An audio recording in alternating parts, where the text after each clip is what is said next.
Boa noite, senhoras e senhores, meus guerreiros e minhas guerreiras. Vamos lá com mais um episódio. Tô gravando esse depois de muito tempo. Rapaz, que negócio é esse aqui? Depois de muito tempo sem gravar episódio. Ah, mas você tá publicando episódio toda semana. Eu tô publicando toda semana porque há 3, 4 semanas atrás eu gravei 4 episódios de uma vez e programei eles para serem publicados semanalmente. Eu falei, não preciso me preocupar com postar episódio nas próximas 3 semanas. Então foi 3 semanas que eu não gravo um episódio sequer. Então para você que está escutando parece que não tem nenhum atraso. Mas na verdade eu tô há um mês sem gravar, praticamente, um episódio. Então eu tô aqui hoje. Vou ler um livro, capítulo de um livro, pedaço só que eu consegui ler, porque ficar falando por muito tempo cansa bastante. Então, eu vou ler o capítulo de um livro chamado O Exército Vermelho na Mira de Vargas, que é o livro que eu estou lendo agora, do camarada João Cláudio Pitillo e do Luiz Edmundo Tavares. Não sei quem é. Ou talvez eu saiba e não estou lembrando pelo nome. Mas o camarada João, ele tem um canal no YouTube e no Instagram que chama-se Guerra Patriótica. Se eu não me engano, ele começou ali no Instagram mesmo, como uma página que falava sobre a Grande Guerra Patriótica, que é a forma de como ali os povos no leste, principalmente a Rússia, se referem à Segunda Guerra Mundial. Que tem um peso diferente para aquele pessoal. E aí, eu acho que começou no Instagram, não me lembro bem, e tem o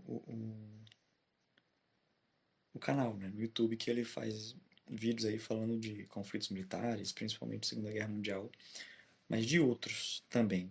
E eu acho muito interessante, eu acho muito legal. Eu acompanho o canal e o João, ele hoje está fazendo doutorado, eu acho.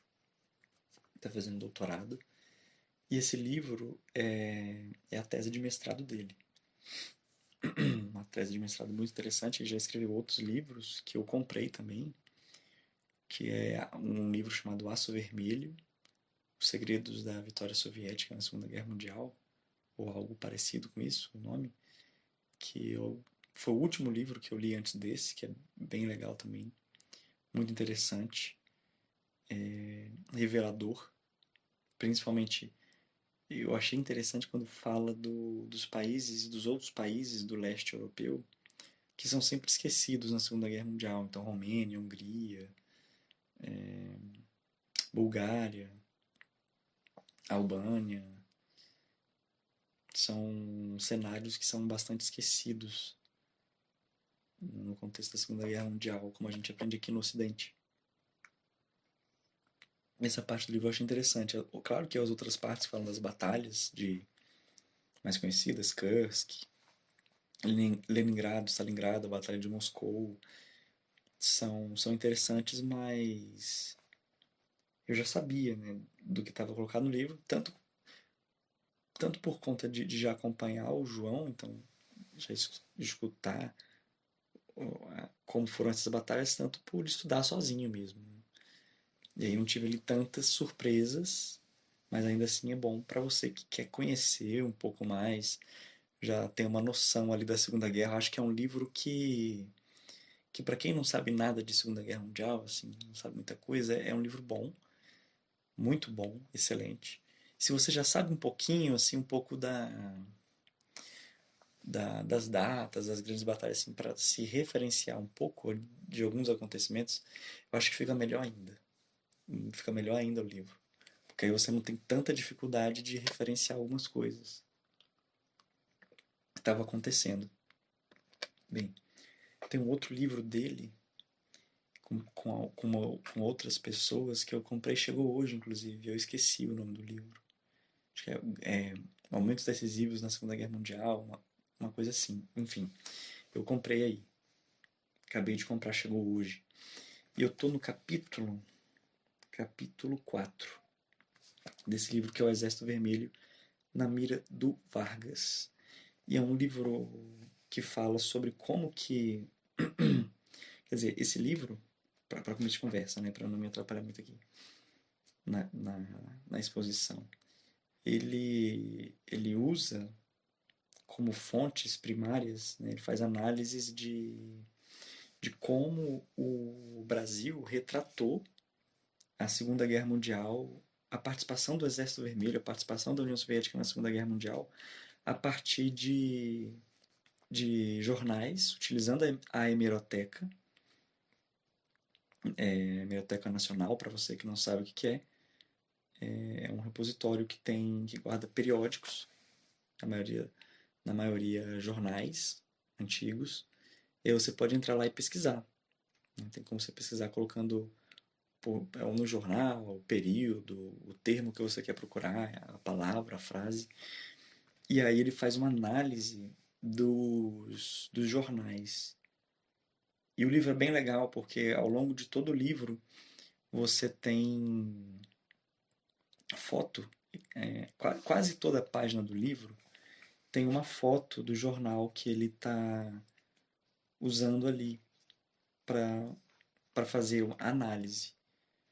Eu estou passando aqui dando uma olhada no livro e realmente assim, quase toda a página tem uma foto de algum desses jornais ou de algum documento que os autores estão usando, porque além de usar a hemeroteca, eles estão usando fontes primárias também. Até o momento que eu li do livro, tem alguns relatórios da polícia, do Finito Miller, desse filho de uma mãe. Não vou xingar aqui porque esse podcast é para você dormir. Você não pode dormir escutando palavrão. Eu estou procurando aqui no livro a parte do documento da polícia, do Finito Miller. Aqui achei. Então tem esses outros documentos também. E é muito interessante, né? Porque é sempre legal ler um documento fonte primária. Legal que está reproduzido no livro as fontes primárias, então você pode dar uma olhada. É claro que assim, as capas de jornal, quando você coloca, não tem como colocar uma folha de jornal inteira no livro, porque senão ia ocupar muito espaço, muita folha, e ainda assim ia ficar pequeno, então não dá para ler o jornal todo, mas dá para você ler as manchetes e tal. Ele faz essa análise das manchetes, uma análise de como que a mídia burguesa, capitalista, brasileira, os monopólios de mídia, eles se esforçaram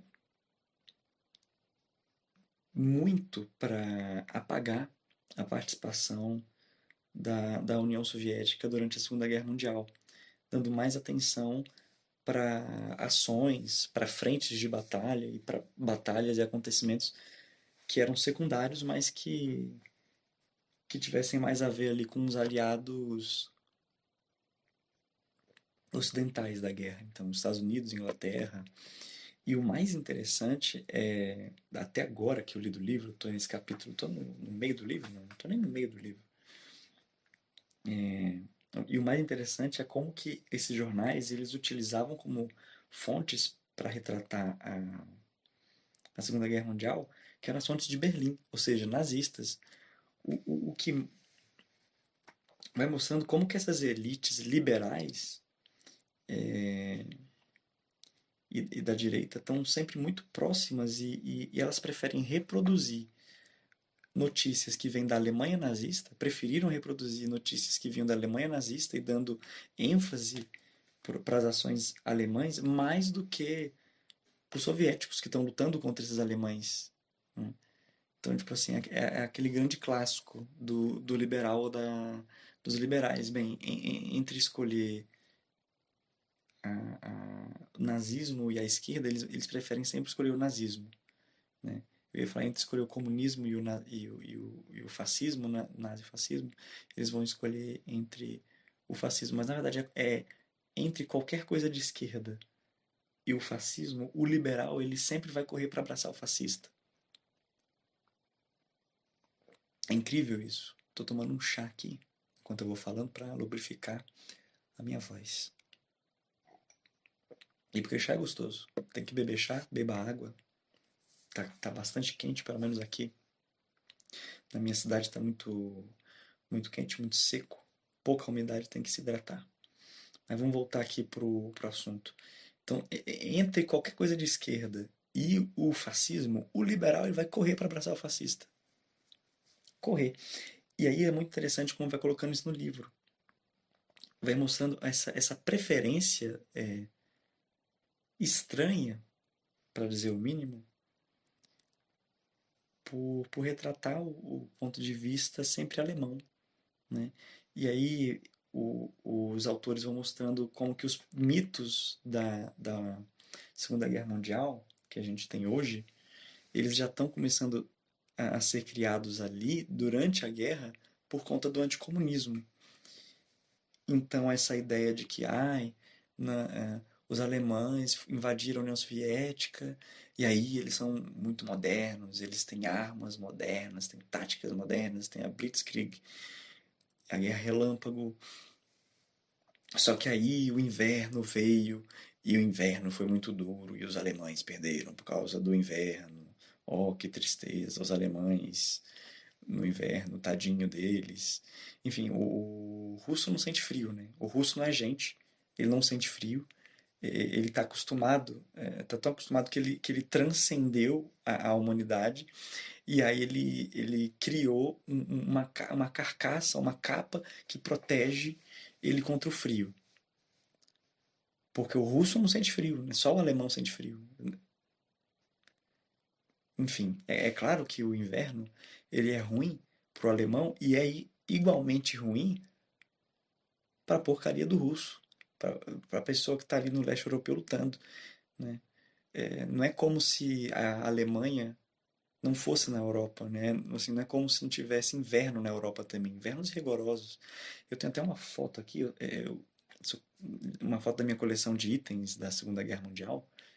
Tem uma foto alemã aqui de 1940, que é uma foto na Alemanha. Tem umas placas assim atrás e aí eu pesquisei essas placas, as cidades que estavam indicadas ali e percebi que eram na Alemanha. E tá, porra, um inverno, uma neve, uma nevasca, uma coisa assim completamente absurda na Alemanha. Assim, esse papinho de o alemão não estava acostumado com frio, aí chegou o frio. Na Rússia ele sucumbiu, ó, coitado dele. É uma mentira isso, né? É uma forma de dizer, tipo assim, não foram os alemães que erraram e nas suas estratégias, que erraram nas suas táticas e etc. Não, foi porque o inverno debilitou eles.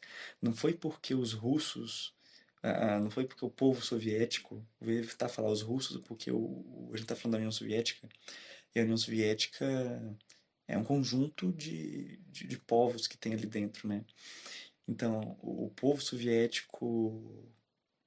Não foi o povo soviético que aplicou e empregou boas táticas, também tinha uma boa tecnologia, uma boa motivação, e isso fez com que eles tivessem vantagens estratégicas, táticas, em diversos momentos sobre os nazistas. Não foi isso, foi o inverno. O inverno matou os nazistas, não foram os russos, não foram os soviéticos, perdão, tentar sempre falar soviéticos. Sabe? Então isso já é mostrado aqui no livro. Como sempre se mostra, os alemães estão fazendo um recuo tático. Os alemães recuaram para manter as suas posições. Não se fala que eles recuaram porque o povo soviético está massacrando o nazista a rodo. Claro que a guerra ela começa num ponto muito ruim para o povo soviético, mas com o tempo os nazistas vão, além de cometer vários erros estratégicos, eles vão sendo batidos pela eficácia pelo desenvolvimento tecnológico, pela eficácia estratégica, pela eficácia técnica, pelo imenso, é, pela imensa motivação que o soldado e o soldado, o oficialato, as mulheres também que estavam lutando na frente de batalha e os camaradas que produziam atrás nas linhas de combate, essas pessoas elas tinham uma motivação para lutar na guerra quase que sem fim, porque eles sabiam pelo que eles estavam lutando, eles tinham motivação, eles tinham consciência, o povo soviético tinha consciência sobre o porquê que ela lutava. E isso vai dando vantagens ali para os soviéticos, é claro, para vencer os nazistas com bastante inteligência, com manobras, desenvolvimento tecnológico russo, soviético, enfim, foi fenomenal também, fenomenal. A inteligência soviética sempre não, né? Assim, sempre acontecem erros, mas de maneira geral cumpriu muito bem, de maneira muito acertada as suas funções. Conseguiam sempre trazer boas informações, informações antecipadas sobre os alemães, então para fazer um preparativo e etc.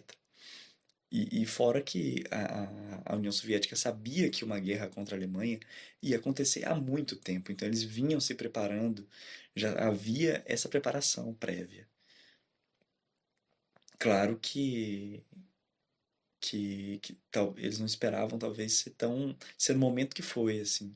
Ainda faltava organizar algumas coisas, mas já havia uma ideia bem antiga de que que depois da Primeira Guerra Mundial haveria uma outra, o mundo se encaminhava para uma outra guerra capitalista entre impérios e que essa guerra iria se voltar contra a União Soviética. A União Soviética se preparou para isso. E isso também explica, esse planejamento também explica a vitória.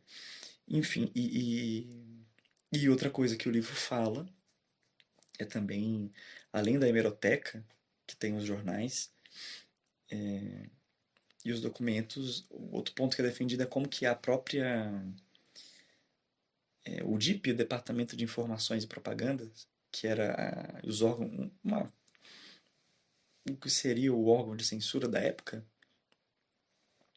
como que o próprio o DIP estava atuando também ali, fazendo controle do que os jornais deviam publicar ou não, para sempre apagar as vitórias da União Soviética e ressaltar as vitórias ou qualquer outra coisa, para falar a verdade, que acontecesse em qualquer outro país aliado, como a Inglaterra ou os Estados Unidos. Então, França, Inglaterra e Estados Unidos sempre nos holofotes ali, ainda que em frentes de batalha muito secundárias, porque na Segunda Guerra Mundial a frente de batalha principal foi a União Soviética. A invasão à União Soviética foi o maior palco de guerra de toda a história.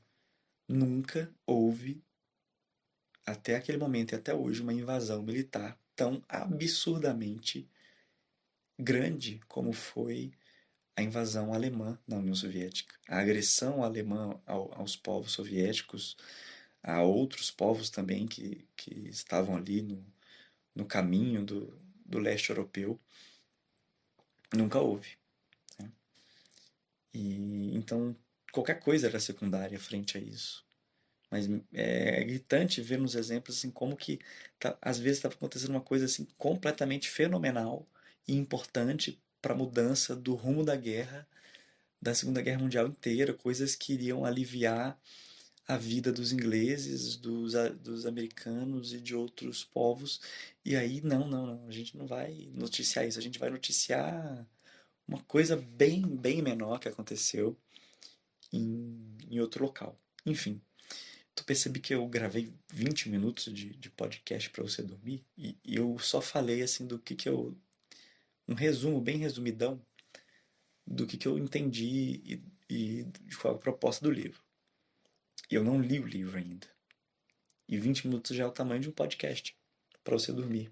Se o objetivo desse podcast é fazer você dormir, Eu espero que você tenha dormido já. Mas se você não dormiu, então lê comigo aqui. Você vai dormir nessa leitura gostosa aqui, que é capítulo. Opa, pulei o capítulo, errei o capítulo, cadê? Aqui, capítulo 4. Capítulo 4. A batalha, veja que é um bom capítulo, que é a Batalha de Stalingrado, sobre a ótica dos jornais cariocas. Então, já é um capítulo que o nome chama atenção. Porque tem Batalha de Stalingrado. Inclusive, uma das minhas antiguidades mais queridas, que eu mais tenho apreço, que eu não me desfaço, é a medalha pela defesa de Stalingrado. Tô olhando para ela aqui, ela tá num quadro que eu montei no meu quarto. Tem outras medalhas de vários conflitos e países, e ela tá ali. É uma medalha que eu gosto muito. Enfim, Batalha de Stalingrado. No dia 28 de janeiro de 1942, ao fim da terceira Conferência de Chanceleres das Américas, o ministro das Relações Exteriores, Oswaldo Aranha, anunciou o rompimento brasileiro com o eixo. Porém, a declaração de guerra foi só feita em 31 de agosto, no mesmo ano, depois de uma série de afundamentos de navios brasileiros pelos submarinos ítalo-germânicos. Esse rompimento, apesar de anunciado em janeiro, já vinha sendo elaborado pelo governo há algum tempo. O Estado Novo usou muito bem os veículos de comunicação para ambientar a mudança de paradigma político, como demonstra a documentação a seguir. O telegrama expedido em 11 de dezembro de 1941 relata a determinação do diretor-geral do DIP, Lorival Fontes, ao interventor de Pernambuco, Agamenon Magalhães, para que o mesmo impedisse que a imprensa local fizesse qualquer menção amigável aos governos, entre aspas, totalitários ou inimigos dos aliados. Interessante isso aqui. Interessante. Mandou notificar às rádios e jornais que até aquele momento foram simpáticos com os regimes totalitários, entre aspas, a necessidade de mudança radical de conduta, caso contrário, haveria a possibilidade de censura. Gosto do termo aspas aqui no totalitários, porque esse conceito é um conceito. Eu sei que os autores estão usando aspas aqui porque eu acho que eles estão tirando essas palavras que elas estão citadas dessa maneira no documento que eles estão se referendando aqui. Tem até uma cópia da foto do documento aqui. Mas também a palavra totalitária ela é um conceito meio complicado, né? Um conceito. Eu não vou falar dele aqui, até que eu tô com preguiça, pra ser sincero. Mas é um conceito que a gente tem que jogar no lixo, que não explica nada. Ele define alguma coisa ao mesmo tempo que não define nada, e aí só serve para um propósito político, da senhorita Hannah Arendt, principalmente, né? E uma grande difusora desse termo, que está na boca de todos, mas que não tem um significado explicativo, teórico, acadêmico tão forte assim, eu acho. Enfim, até na década de 60 mesmo, eu salvei vários artigos de vários autores criticando esse conceito, já na década de 60, mais ou menos ali, né, próximo da época de publicação do livro da Hannah Arendt, criticando, porque, enfim, é um conceito que não faz sentido. Não faz sentido acadêmico, mas faz um sentido político, né, para ser utilizado politicamente ali no período da Guerra Fria. Enfim, eu expliquei alguma coisa, ao mesmo tempo que não expliquei nada, vamos continuar a leitura. O telegrama aponta como objetivos dessa mudança a defesa, os interesses brasileiros e a preparação moral da opinião pública. Tudo aqui entre aspas, nessas palavras: defesa, interesses brasileiros, preparação moral da opinião pública. A justificativa indicada demonstra que a decisão de rompimento com o eixo já vinha sendo preparada antes da Conferência do Rio e que a imprensa tinha papel preponderante nesse ambiente de guerra. O governo Vargas iniciou o ano de 1942 com algumas certezas. Uma delas era de que não mais conseguiria comercializar com os países do eixo da forma como vinha fazendo há cerca de 5 anos. A vantajosa relação comercial que vinha sendo mantida com a Alemanha agora estava inviabilizada pela entrada dos Estados Unidos na guerra e o recrudescimento que se estabeleceria ao bloqueio do trânsito de navios alemães no Oceano Atlântico. Outra certeza era de que a derrota fragorosa de Hitler, que Hitler prometia à União Soviética, não mais aconteceria. Sendo assim, as forças do eixo ficariam privadas de imensos recursos naturais que o país os soviéticos possuíam, comprometendo a sua vitória. Com isso, a União Soviética passaria a ser um contendor a ser respeitado no cenário mundial, ameaçando a todos que tinham o anticomunismo como política estatal, que é o caso aí do Brasil na época. Outra certeza era que o Brasil precisava tirar o maior número de proveitos dessa conjuntura de guerra mundial, que tanto demandaria as matérias-primas nacionais. Nesse sentido, o Brasil e os Estados Unidos se aproximaram dentro do contexto aliado e de defesa do continente americano. Os interesses eram distintos. O Brasil precisava dos investimentos estadunidenses para alavancar a sua industrialização, que era o projeto do Vargas, lá, industrializar o Brasil, não sei o que, blá blá blá. E os Estados Unidos das matérias-primas brasileiras e da sua posição geográfica que garantia o Atlântico Sul frente à dubiedade de Argentina e Chile. Outro interesse era o saliente nordestino, que possibilitou o trampolim da vitória através do norte da África, por ser o ponto nas Américas mais próximo da África. Isso aqui é muito importante. Quando eu estava lendo aqui no interesse dos Estados Unidos nas matérias-primas, na posição geográfica, já veio na minha cabeça o trampolim para a vitória. Que quando você imagina comigo aqui, você que não dormiu ainda, nesse podcast que para você dormir.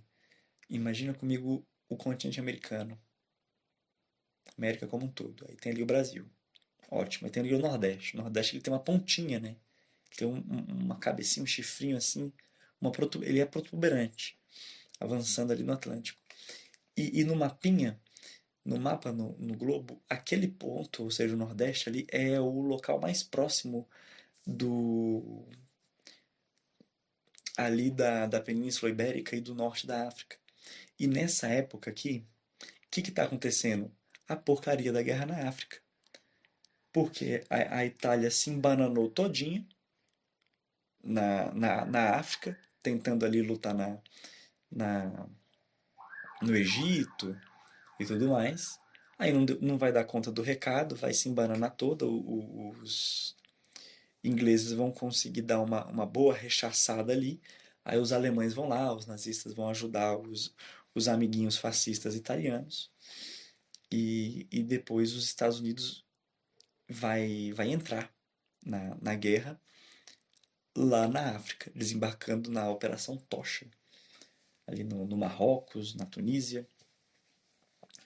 E aí, nesse contexto, era importante, né, você ter esse ponto geográfico privilegiado para mandar suprimentos, pessoal, enfim, qualquer coisa que fosse necessária para aquela região do norte da África e Europa. E que esse ponto privilegiado era o Brasil. Por isso que o, o, o Nordeste brasileiro ficou conhecido como o trampolim da vitória, né? Porque era ali os equipamentos saíam dos Estados Unidos, quicavam ali no Nordeste, de lá iam para a Europa e para o norte da África. Aí aqui no livro tem as imagens desse telegrama, né? Só que ele tá bem ruinzinho de ler, que ele tá reduzido aqui. Mas é muito legal nesse livro isso, que é colocar as imagens aqui dos documentos, né? Fala, ó, tá aqui o documento, ó. Isso aqui é a fonte primária. Muitos livros não colocam os documentos, a foto, né? Claro que coloca a referência do documento, do livro, onde você vai encontrar. Então, tipo, esse documento aqui está no acervo, no dossiê não sei o quê, do acervo, do fundo não sei o quê, do acervo do Museu Nacional, do museu de qualquer coisa, né? E se você quiser ver o documento, você tem que ir lá ver, procurar isso aí. Então é legal que você já tenha a imagem aqui, uma vasta utilização das imagens das fontes primárias, né? Dei uma passada aqui de curiosidade na página do capítulo, tem várias imagens aqui de documentos. Documento, de jornal. Acho mais interessante, não estou falando que os jornais não são interessantes, mas os documentos são mais interessantes, porque você lê ele com clareza, assim, e é sempre muito legal. Bem, vamos continuar aqui. Se bem que eu já tô cansado de falar. Esse podcast já tem 30 minutos. Né? Então acho que eu vou parar por aqui. Que eu não fiz pra... Eu li uma página. Eu li uma fudendo página. Eu falhei miseravelmente na minha ideia. Na minha ideia de ler o livro. Porque eu só fiquei falando aqui. Eu li uma página do livro. E agora eu tô cansado de ler. Que eu sempre gravo esse podcast na hora de dormir. Falei, vou dormir aqui, vou ler um pouco do livro. Falei, vou gravar o podcast também. Gravar um podcast lendo um livro. E eu não li a porra do livro, porque eu fiquei falando. Comentando aqui coisa. Mas é bom também, né? Pra quem tá escutando aí, se não estiver dormindo, que é o objetivo desse podcast, fazer você dormir, tá aprendendo alguma coisa. Tá aprendendo aí uma informação.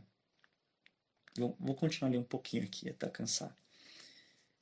Que hoje é sexta-feira, é o último dia da semana, é o dia que o cansaço ele vai acumulando, né?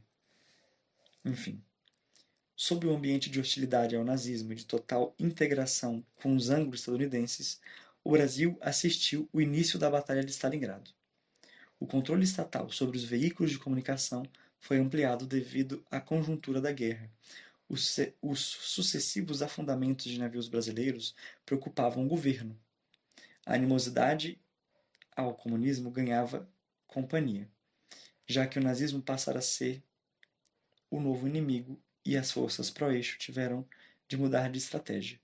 Agora brandiam neutralidade, acusando Vargas de se subordinar a Washington, utilizando como argumento as velhas críticas da Revolução de 30 contra o imperialismo.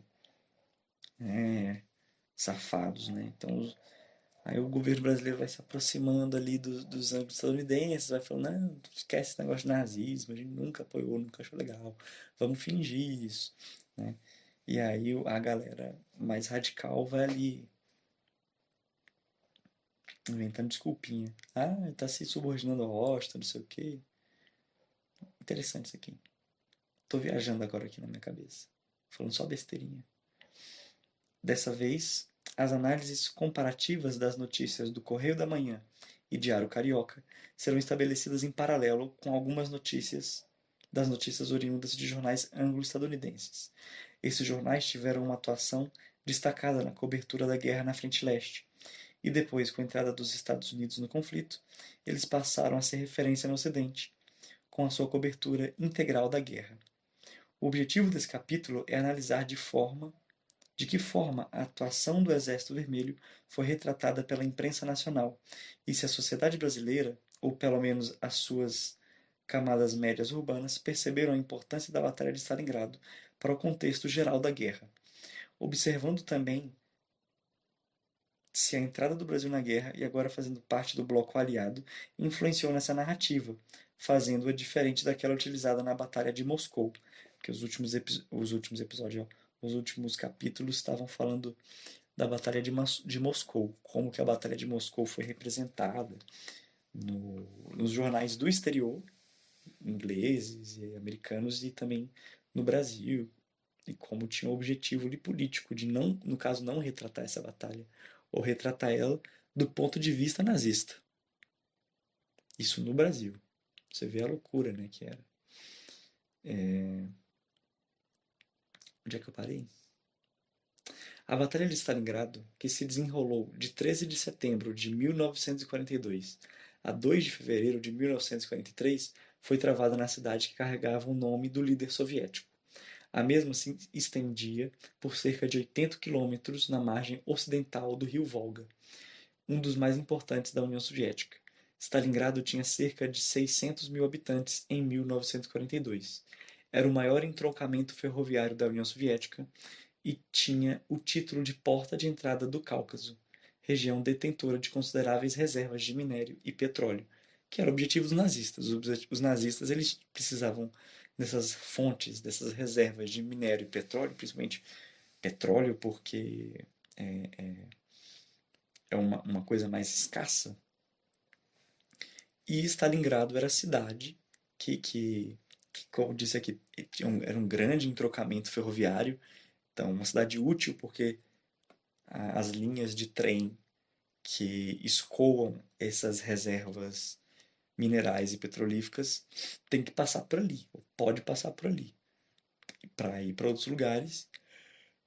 Então, no meio do caminho, tinha Stalingrado. O sono já está chegando para mim aqui.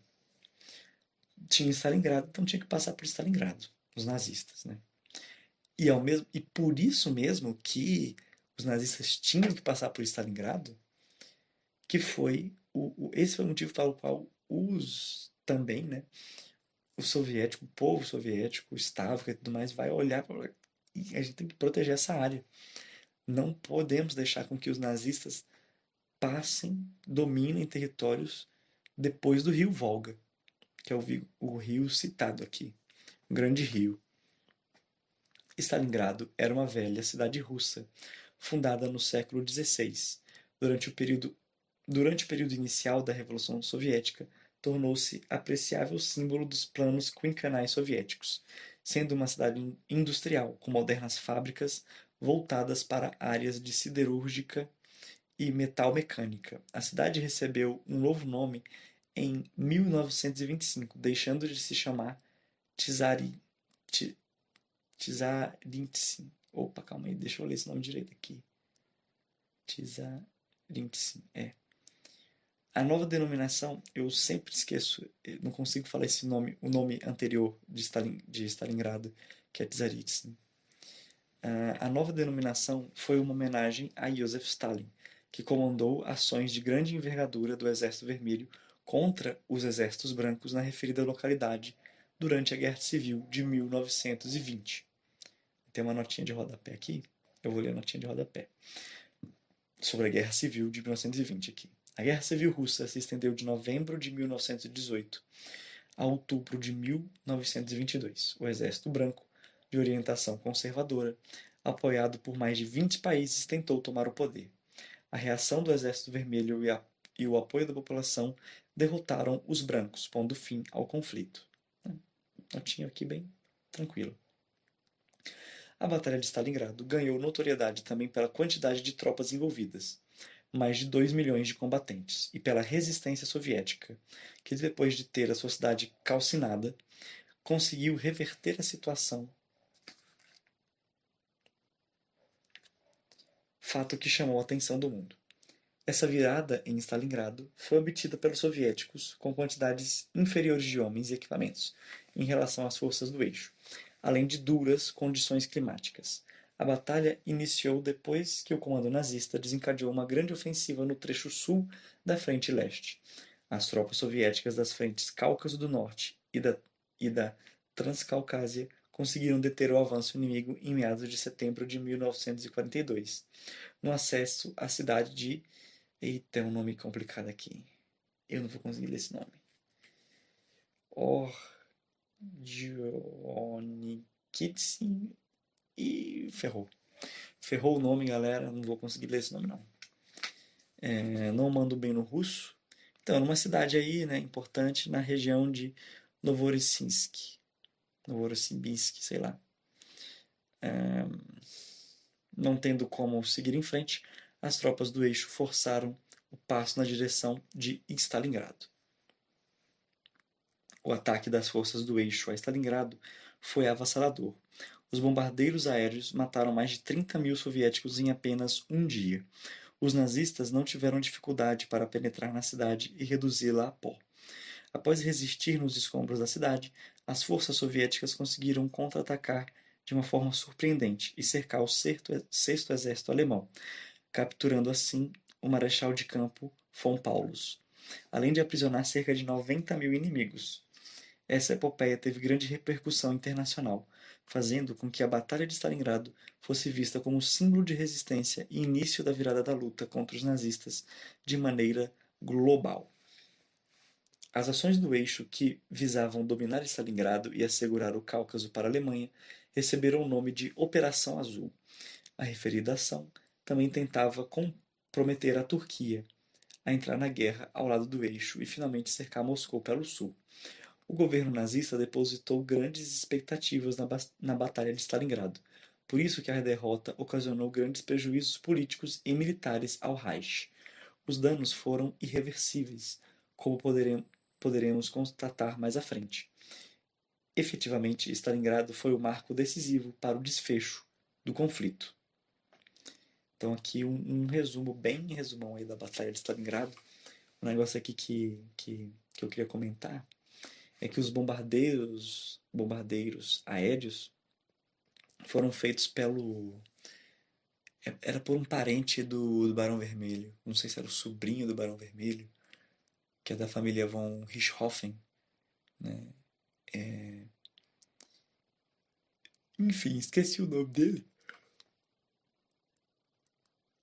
E o que ele era, mas era um parente do Barão Vermelho.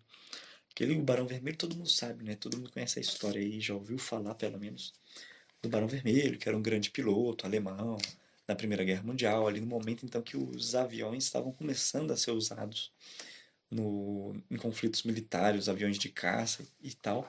E ele foi aí o maior ás da Primeira Guerra Mundial, um dos grandes. E aí o sobrinho dele aí virou um grande nazista, filho da puta.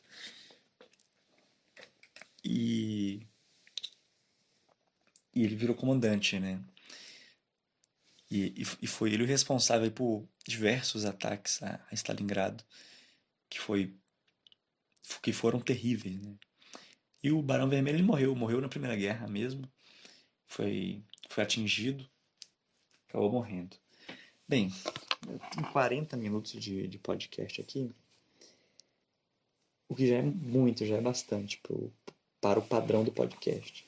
Tudo bem que tem episódio de 2 horas, eu acho. Mas o sono tá batendo, então eu vou terminar de ler um pouquinho o livro e vou de sonequinha. Vou de sonequinha pensando na Batalha de Stalingrado e na vitória de Stalingrado. Que é uma boa forma de ser uma soneca, tenho certeza.